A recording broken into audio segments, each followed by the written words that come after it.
Good afternoon, Alina Jenkins on BBC Radio Solent. It's 25 minutes to 3 o'clock on this Tuesday afternoon.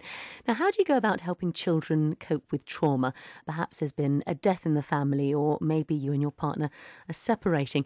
Circumstances which many families will find themselves in.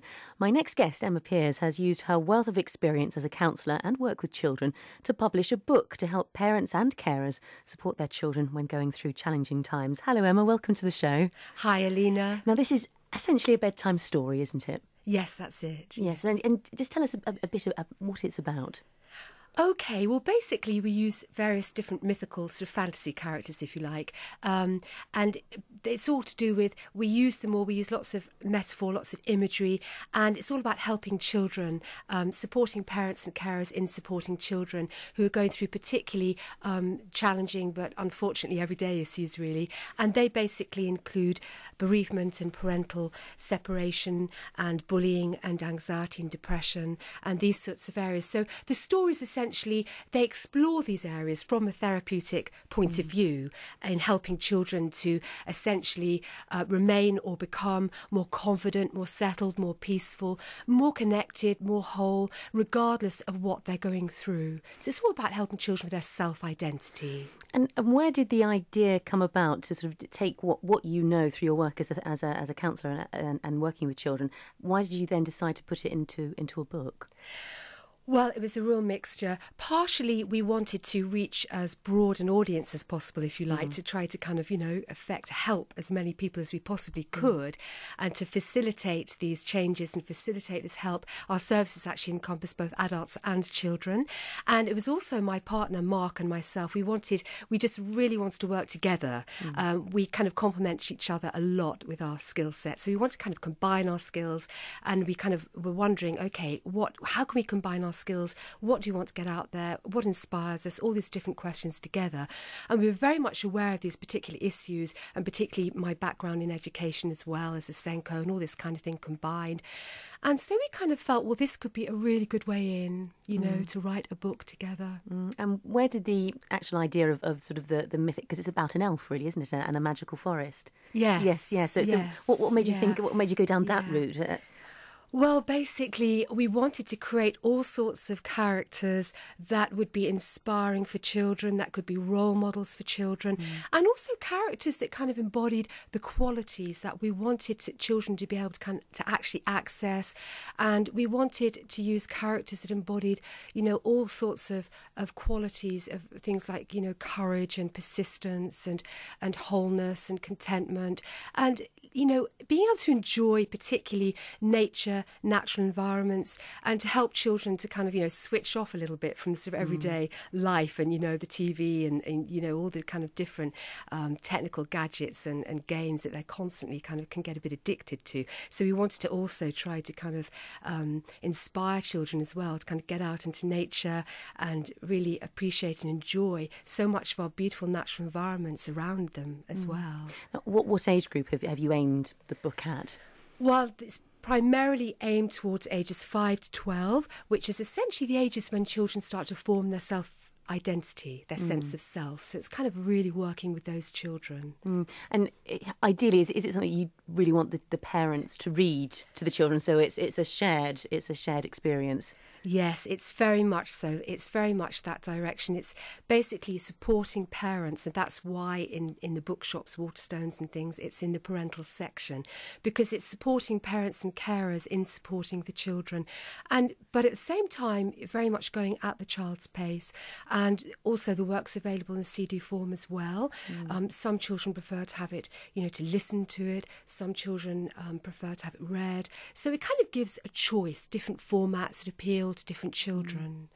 And because I know when children experience trauma, especially when they're very young and don't understand, a lot of the time they think it's their fault. So is this sort of one of the things I hope helping to overcome that it's not their fault, and to inspire a little bit more confidence around themselves?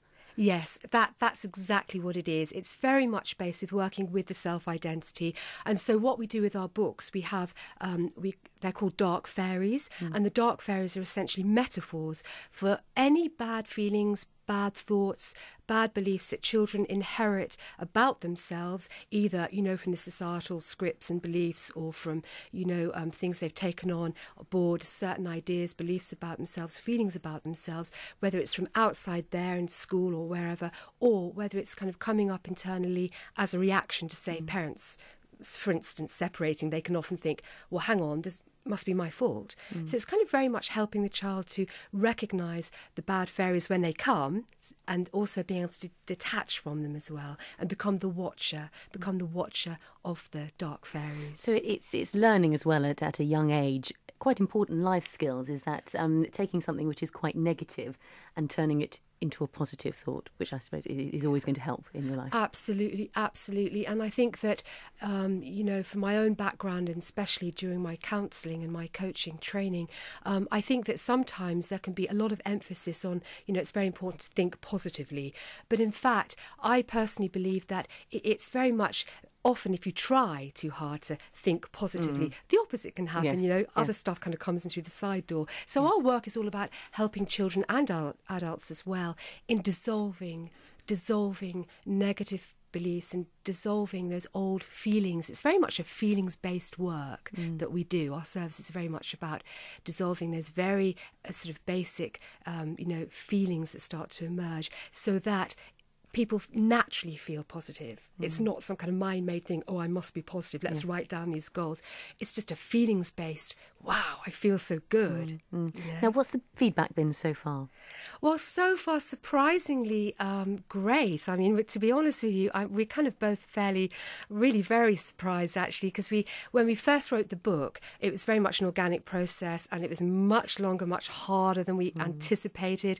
I had to rewrite it several times, and even when I thought it was finished, a children's author came along and kind of knocked the whole thing to pieces. Right. Had to start all over again, and so it's been a real process. So that alone, and frankly, if we'd had any idea of what was to come with the marketing and all the other elements, well, I don't know if we'd even have started it.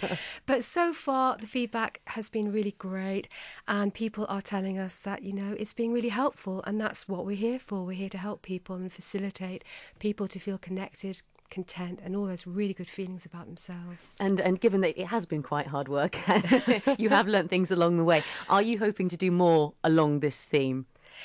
Yes, we are. We want to definitely do a second book in the series. We've also got lots of other ideas for children's work and also for adults' work as well. Mark, my partner, he's a kind of an endless font of ideas and inspiration to the point where I just kind of almost have to say, just close the door, give me a break.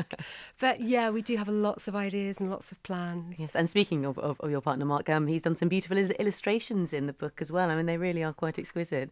Yes, he's illustrated the book throughout, and that's just been really great fun doing the whole thing together, and he's so good at what he does, and yeah, brilliant. It's been so good. So it's a new take on bedtime stories, essentially to help children who are going through trauma just to come out of it with a slightly more positive attitude. It's Night is your company, isn't it? Night as in the Dark Night, and then Night as in Knights of the Templar. A therapeutic bedtime stories. Rosador in the Dark Forest is the name of it. Yeah, that's right. It's Rosador in the Dark Forest. The actual company is Emma Piers UK, but that's kind of a bit boring, isn't it, really? So Night is just the name of this particular series, and then we'll probably do something else at a later date. Yes. And it's on the bookshelves now?